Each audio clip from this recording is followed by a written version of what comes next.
வணக்கம். Election result June first வீக்ல இருக்கு. இந்த ரிசல்ட்டுக்கு முன்னாடி நம்ம என்ன மாரி ஸ்டாக்க சூஸ் பண்ணலாம்? ஸோ, இதுக்கு முன்னாடி அந்த ஸ்டாக்ஸ்லாம் என்ன பெர்ஃபார்ம் பண்ணியிருக்கு அப்படின்றத தான் பார்க்க போறோம். First stock LIC. எல்ஐசில என்ன பிளஸ் அப்படின்னா, இந்த ஸ்டாக் ஜூன் அந்த 2023ல லிஸ்ட் ஆனதுக்கப்புறம் இப்போ 200 டிஎம்ஏக்கு மேல ட்ரேட் ஆயிட்டு இருக்கு. அது மட்டும் இல்ல 50 டிஎம்ஏ, 200 டிஎம்ஏக்கு மேல சஸ்டெயின் ஆயிருக்கு. அதாவது கோல்டன் கிராஸ் ஓவர் அப்படின்னு சொல்லலாம். ஸோ இப்போ இந்த ஸ்டாக் ₹1000 மேலே ரீட்டைன் ஆயிருக்கு. இதில் மைனஸ் என்னன்னா எல்ஐசியில் வந்து டிவிடெண்ட் ஈல்டு லெஸ் தென் 1% இருக்கு. புக் வேல்யூவோட ஸ்டாக்கோட ப்ரைஸ் இப்போ 10 மடங்கு ஹையர் ப்ரைஸில் இருக்கு. ஸோ இப்போ இந்த எலெக்ஷன் ரிசல்ட்டுக்கு அப்புறம் நம்ம ரொம்ப இம்பார்ட்டன்ட் ஸ்டாக் நம்ம வாட்ச் பண்ணணும் அப்படின்னா அது எல்ஐசி முதல் ஸ்டாக்கை நம்ம சொல்லலாம்.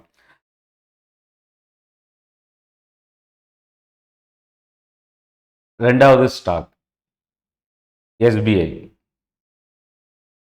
இந்தியாவில் இருக்கிற largest PSU bank, government majority stake hold பண்ணியிருக்கிற bank State Bank of India. Book வேல்யூவை விட 2 மடங்கு ஸ்டாக் ப்ரைஸ் இப்போ ட்ரேட் ஆகிட்டு இருக்கு. 250 டிஎம்ஏக்கு மேலே இந்த ஸ்டாக் இப்போ ஸ்டாக் ப்ரைஸ் சஸ்டெயின் ஆகிட்டு இருக்கு. 800 மேலே முக்கியமாக ரெக்கார்ட் ஹையை உடைச்சி இப்போ இந்த ஸ்டாக் சர்வைவ் ஆகிட்டு இருக்கு அப்படின்னு சொல்லலாம். மார்க்கெட் கேப்பில் கிட்டத்தட்ட 7 லட்சம் கோடி ரூபாய்க்கு மேலே மார்க்கெட் கேப் வச்சிருக்கிற company. Sales ROC less than 10க்கு கீழே இருக்கு. டிவிடெண்ட் ஈல்டு 1.65% மெயின்டைன் பண்ணுறது இந்த ஸ்டாக்குக்கு ஒரு பெரிய ப்ளஸ்ன்னு சொல்லலாம். ஸோ இப்போ பர்ஃபார்மன்ஸ் வைஸ்ன்னு பார்க்கும்போது இந்த ஸ்டாக் லாஸ்ட் 1 இயரில் பார்த்தீங்கன்னா ₹600 சர்வைவ் ஆகிட்டு இருந்தது. ₹600 மேலே கிராஸ் ஆனது வந்து தொடர்ந்து கண்டினியூஸ் ஒரு அப்சைட் மொமெண்டம். அது மட்டும் இல்லை லாஸ்ட் 5 வருஷத்தில், அதாவது இந்த கரண்ட் பிஜேபி கவர்மெண்ட் ஃபார்ம் ஆனதுக்கு அப்புறம் 2014-15க்கு அப்புறம் பார்த்தீங்கன்னா இந்த ஸ்டாக்கு கிட்டத்தட்ட ₹300 இப்போ ₹800 வரைக்கும் இன்க்ரீஸ் ஆயிருக்கு. இதில் ரொம்ப அதிகமான ஒரு ஒன் சைட் டைரக்ஷன் உள்ள ரொம்ப ஸ்ட்ராங்காக ரைஸ் ஆனதுன்னு பார்க்கும்போது 2021 ஜனவரிக்கு அப்புறம் இந்த ஸ்டாக் ₹300 மேலே கிராஸ் ஆனதுலேருந்து ஒரு கண்டினியூஸ் ஒரு அப்சைடு இந்த ஸ்டாக்ல இருக்கு. லோ இன்ட்ரெஸ்ட் கவரேஜ் ரேஷியோ கம்பெனிக்கு ஒரு நெகட்டிவ். லயபிலிட்டிஸ் வந்து கிட்டத்தட்ட இந்த ஸ்டாக்குக்கு ஒரு நெகட்டிவ் இம்பேக்ட். பாசிட்டிவ் அப்படின்னும் போது ப்ராஃபிட் க்ரோத் 102% கடந்த 5 வருஷமாக மெயின்டைன் பண்ணுறாங்க. டிவிடெண்ட் பே அவுட் 18%க்கு மேலே ரீட்டைன் பண்ணியிருக்கிறாங்க. பிஎஸ்யூவில் ஒரு largest one of the bank அப்படின்னு சொல்லலாம். அதாவது நம்பர் 1 பிளேஸில் இருக்கிற கம்பெனி. அது மட்டும் இல்லை ஃபார்ச்சூன் 500 கம்பெனியில் ஸ்டேட் பேங்க் ஆஃப் இந்தியாவும் ஒரு one of the public sector bank. So இதெல்லாமே இந்த பேங்க்குக்கு ஒரு பெரிய ப்ளஸ்ன்னு சொல்லலாம். இதை தவிர 22,200 பிரான்ச்சஸ் இருக்குது ஆல் ஓவர் இந்தியா ஃபுல்லாக பிரான்ச் நெட்ஒர்க்கில். தொடர்ந்து ஏடிஎம் சென்டர்ஸ் வந்து பார்த்திங்கன்னா நமக்கு அதிகமான பயன்பாடு இப்போ குறைஞ்சிருந்தாலும் ஸ்டில் இந்தியாவில் அதிகமான ஏடிஎம் சென்டர் மெயின்டைன் பண்ணுற ஒரு PSU bank. 22% market share hold பண்ணியிருக்கிறாங்க. அதாவது 100 பேங்க் அக்கௌண்ட்டுக்கு 22 பேங்க் அக்கௌண்ட் எஸ்பிஐயில் கஸ்டமர்ஸ் வச்சுருக்கிறாங்க. ஸோ அதுதான் மார்க்கெட் ஷேர் வந்து தொடர்ந்து ரீட்டைன் பண்ணிட்டு இருக்கிறதுக்கு ஒரு ஒன் ஆஃப் த ரீசன். ஆனால் இதில் ப்ளஸ் என்னென்னா ROE 20% இருக்குது, மைனஸ் ROCE லெஸ் தென் 10% இருக்குது. அது ஒரு மைனஸ். ரெண்டாவது டிஃபென்ஸ் செக்டார், ஏரோநாட்டிக்கல் செக்டாரில் ஹெச்ஏஎல் ரொம்ப ஒரு முக்கியமான கம்பெனி.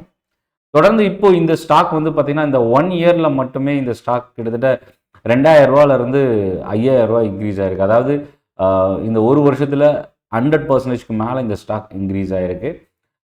தொடர்ந்து கடனை குறைச்சிட்டு வர்றது ப்ளஸ்ஸு. ஆல்மோஸ்ட் ஒரு டெட் ஃப்ரீ ஸ்டாக்கு. புக் வேல்யூலேருந்து 11 மடங்குக்கு மேலே இப்போ ட்ரேட் ஆகிட்டு இருக்கிறது இந்த ஸ்டாக்குக்கு ஒரு நெகட்டிவ். ப்ராஃபிட் க்ரோத் 26.5% சிஏஜிஆர் கடந்த 5 வருஷமாக மெயின்டைன் பண்ணுறாங்க.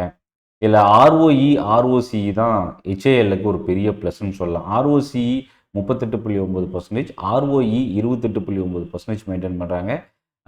டிவிடெண்ட் ஈல்டு 1%க்கு கீழே இருக்குது. அது ஒரு ஸ்லைட் நெகட்டிவ். முக்கியமாக இதில் பிடிஎல், பிஇஎம்எல், பாரஸ் டிஃபென்ஸ், ஹெச்ஏஎல் இதெல்லாமே கிட்டத்தட்ட ஒரே செக்டாரில் ஒரு சில தொடர்ந்து கவர்மெண்ட்டோட மெஜாரிட்டி ஆர்டர்ஸை ரிசீவ் பண்ணுற கம்பெனிஸாகவும் நம்ம பார்க்கலாம். ஹெச்ஏஎல் ரொம்ப ஒரு ஸ்ட்ராங்கான ஆர்டர் புக் இந்த 2023-24 ரீட்டைன் பண்ணியிருக்கிறாங்க. அது ஒரு பெரிய ப்ளஸ்ஸாகவும் பார்க்கலாம் இந்த ஸ்டாக்குக்கு.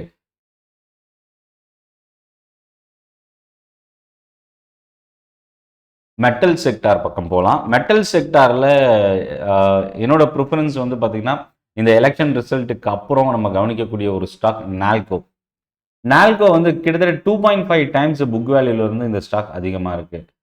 ROE, ROCE 10%க்கு மேலே இருக்குது. அதாவது ROE 12%, ROCE 15%, இது ஒரு பாசிட்டிவ்னு கூட சொல்லலாம் இந்த ஸ்டாக்குக்கு மெட்டல் செக்டாரில். கடந்த ஒரு வருஷத்தில் இந்த ஸ்டாக் வந்து பார்த்தீங்கன்னா லெஸ் தென் 100 ருபீஸ்லேருந்து இப்போது 200 டச் பண்ணியிருக்கு. அது ஒரு பெரிய ப்ளஸ். ஆல்மோஸ்ட் ஒரு டெட் ஃப்ரீ ஸ்டாக்கு. நால்கோ வந்து கவர்மெண்ட் மெஜாரிட்டி ஸ்டேக் ஹோல்ட் பண்ணியிருந்தாலும் இது ஒரு dead free stock. Dividend pay out 47.8% maintain பண்ணுறாங்க. இல்லை இன்னொரு முக்கியமான விஷயம் என்னென்னா டிவிடெண்ட் ஈல்டு 2.38% மெயின்டைன் பண்ணியிருக்கிறது ஒரு பெரிய ப்ளஸ்.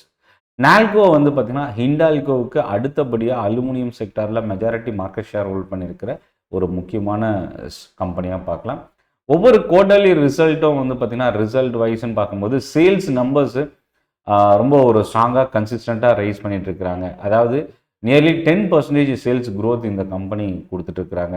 ஆனால் கடைசி 10 வருஷத்தில் ஓவராலாக பார்க்கும்போது 8%, கடந்த 3 வருஷத்தில் மட்டும் 19% சேல்ஸ் க்ரோத் ரைஸ் ஆகிருக்கு. அதே போல் ப்ராஃபிட் க்ரோத்து கடந்த 3 வருஷத்தில் 124%. இதில் கவனிக்கக்கூடிய விஷயம் என்னென்னா கடந்த 5 வருஷத்தில் இந்த ஸ்டாக்கு 32% சிஏஜிஆர் ஆவரேஜாக பர் இயருக்கு 32% ரிட்டர்ன் கொடுத்துருக்கு. ROE ரிட்டர்ன் ஆன் ஈக்விட்டி 10%க்கு மேலே மெயின்டைன் பண்ணுறது நால்கோவுக்கு ஒரு பெரிய ப்ளஸ்ன்னு சொல்லலாம். ஷேர் ஹோல்டிங் பேட்டர்னில் ப்ரொமோட்டர் ஹோல்டிங் 51%க்கு மேலே இருக்குது. இந்த ஸ்டாக்கோட பப்ளிக் ஹோல்டிங் 20.9%. அதாவது டிசம்பர் 2023 மார்ச் 2024 இந்த பிட்வீன் 3 months பார்த்தீங்கன்னா இவங்களோட பப்ளிக் ஷேர் ஹோல்டிங் இன்க்ரீஸ் ஆகிருக்கு மோர் தென் 2% கிட்ட. அது ஒரு பெரிய ப்ளஸ்ஸாக பார்க்கலாம். அடுத்த stock BEL, Bharat electronics limited. ரொம்ப ஒரு முக்கியமான ஸ்டாக் கவர்மெண்ட்டில். ஏன்னா இந்த கம்பெனி 2 லட்சம் கோடி ரூபா மார்க்கெட் கேப் வச்சுருக்கிறாங்க. 50 DMA 200 DMAக்கு அபோவ் இந்த ஸ்டாக் இப்போ ட்ரேட் ஆகிட்டுருக்கு. 10 மடங்குக்கு மேலே புக் வேல்யூலேருந்து ஹையர் ரேஞ்சில் இந்த ஸ்டாக் இப்போ ட்ரேட் ஆகிட்டுருக்கு. ROE 26%, ROCE 34.8% மெயின்டைன் பண்ணுறாங்க. கம்பெனியோட ப்ளஸ் என்னென்னா dead free stock, healthy dividend pay out 47%. அதே போல் புவர் சேல்ஸ் க்ரோத் வந்து ரொம்ப புவராக மெயின்டைன் பண்ணுறாங்க. அது ஒரு நெகட்டிவாக பார்க்கலாம். ஒவ்வொரு வருஷத்துக்கும் நியர்லி 15% 20% ரிட்டர்ன் இவங்க ஷோ பண்ணுறாங்க. சேல்ஸ் க்ரோத் மோர் தென் 10% இருக்குது. ப்ராஃபிட் க்ரோத் நியர்லி 20% மெயின்டைன் பண்ணுறாங்க. கடந்த 3 இயர்ஸில் ப்ராஃபிட் க்ரோத் 24% இன்க்ரீஸ் ஆகிருக்கு. ஸ்டாக் ப்ரைஸ் வந்து பார்த்திங்கன்னா கடந்த 10 வருஷமாக ஆவரேஜாக பர் இயருக்கு 30% இந்த ஸ்டாக் ரைஸ் ஆகிருக்கு. இதில் நம்ம கவனிக்கக்கூடியது ஷேர் ஹோல்டிங் பேட்டர்ன். இந்த கம்பெனியும் இதுக்கு முன்னாடி பார்த்த நால்கோ போல் ப்ரொமோட்டர் ஹோல்டிங் 51% இருக்குது. மெஜாரிட்டி ஸ்டேக் கவர்மெண்ட் ஹோல்ட் பண்ணியிருக்கிறாங்க. இதில் பப்ளிக் ஷேர் ஹோல்டிங் ரைஸ் ஆகிருக்கு. டிஏஎஸோட ஷேர் ஹோல்டிங் குறைஞ்சிருக்கு. எஃப்ஐஎஸோட சைடில் இருந்தும் ஒரு slight down trend share holding பேட்டர்னில். ஸோ இந்த ஸ்டாக்லாம் வந்து நம்ம இப்போது நியர் டேர்முக்கு எலெக்ஷன் ரிசல்ட்டுக்காக நம்ம வாட்ச் பண்ணக்கூடிய ஸ்டாக்ஸு. NTPC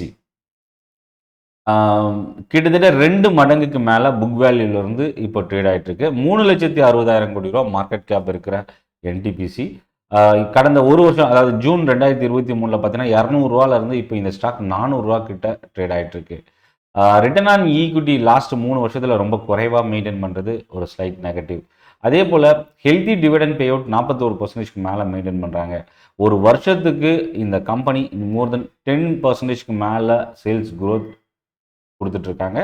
அது மட்டும் இல்லை, வருஷத்துக்கு 17,000 கோடி ரூபா கடந்த 2023 லாபம் கொடுத்துருக்காங்க. ஸ்டாக் ப்ரைஸ் சிஏஜிஆர் 10%க்கு மேலே கடந்த 10 வருஷத்தில் இருந்தாலும் இப்போ இந்த 5 வருஷத்தில் மட்டும் 24% ரிட்டர்ன் கொடுத்துருக்காங்க சிஏஜிஆரை பொறுத்த வரைக்கும். அதே போல் ஷேர் ஹோல்டிங் பேட்டர்னில் 51% ப்ரொமோட்டர் ஹோல்டிங். அதில் பப்ளிக் பார்த்தீங்கன்னா 3.3% மட்டுமே ரீட்டைன் பண்ணியிருக்கிறாங்க. டிஏஎஸோட பர்சன்டேஜ் வந்து பார்த்தீங்கன்னா 27% கிட்ட இருக்குது. எஃப்ஐஎஸோட ஹோல்டிங் இந்த ஸ்டாக்கில் இப்போது ரீசெண்டாக இன்க்ரீஸ் பண்ணியிருக்கிறாங்க. பவர் டிமாண்ட் இந்தியாவில் தொடர்ந்து இன்க்ரீஸ் ஆகிட்டு இருக்கிறது இந்த ஸ்டாக் ஒரு பெரிய ப்ளஸ்ஸாகவும் பார்க்கலாம். ரயில்வே செக்டாரில் IRCTC ரொம்ப ஒரு முக்கியமான கம்பெனி. 1999 மினி ரத்னா கேட்டகரியில் ஸ்டார்ட் பண்ண இந்த company already stock split announce பண்ணியிருக்கிறாங்க ஸ்டாக் மார்க்கெட்டில் லிஸ்ட் ஆனதுக்கப்புறம். முக்கியமாக இந்த கம்பெனி 2019 ஷேர் மார்க்கெட்டில் லிஸ்ட் ஆகிருந்தது.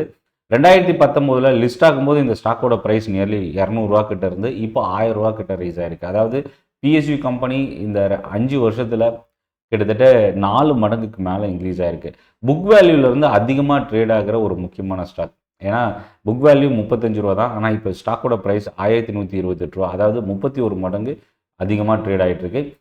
ஆல்மோஸ்ட் ஒரு டெட் ஃப்ரீ ஸ்டாக்கு. ஆல்ரெடி இருந்த டெட்டெல்லாம் கொஞ்சம் கொஞ்சமாக குறைச்சிட்டு வந்திருக்கிறாங்க. ப்ராஃபிட் growth 34.9% இருக்குது. அதே போல் இந்த கம்பெனியில் ROCE ROE கிட்டத்தட்ட 45%க்கு மேலே மெயின்டைன் பண்ணுறது ஒரு பெரிய ப்ளஸ். மைனஸ் வந்து டிவிடெண்ட் ஈல்டு வந்து லெஸ் தென் 1% மெயின்டைன் பண்ணுறாங்க. ப்ராஃபிட் அண்ட் லாஸ் பார்த்தீங்கன்னா மோர் தென் 20 to 30% சேல்ஸ் ஒவ்வொரு வருஷமும் இன்க்ரீஸ் ஆகிட்டு இருக்கு.